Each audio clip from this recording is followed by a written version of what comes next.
జై గురుదత్త. మన అవసరాల నిమిత్తం మన అవసరాల నిమిత్తం మన యొక్క స్థలాలు అమ్ముకుంటాం.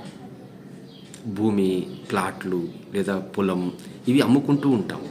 ఇలాంటి అమ్ముకున్నటువంటి స్థలానికి కొన్నటువంటి వాళ్ళు డబ్బులు సరిగ్గా సమయానికి ఇవ్వకుండా వాయిదాల మీద వాయిదాలు పెడుతూ తింపించుకుంటూ చివరికి మన మీదే ఉల్టా దౌర్జన్యం చేస్తున్నటువంటి వాళ్ళు ఉంటారు. అలాంటి వాళ్ళ దగ్గర నుండి మనం అమ్ముకున్నటువంటి స్థలం యొక్క డబ్బులు తిరిగి తొందరగా పొందాలంటే ఇప్పుడు నేను చెప్పబోయేటువంటి పరిహారాన్ని చేసుకోండి.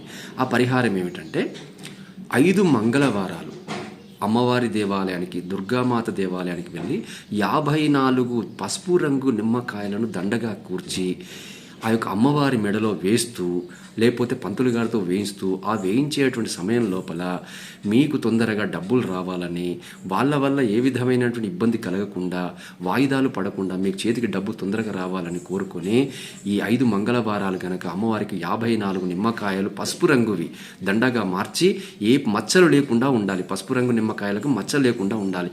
అలాంటి నిమ్మకాయలను అమ్మవారికి దండగా కూర్చి కనుక వేయగలిగితే తప్పకుండా మీకు తొందరగా మీరు అమ్ముకున్నటువంటి స్థలం యొక్క డబ్బులు మీ చేతికి అందుతాయి. జై గురుదత్త.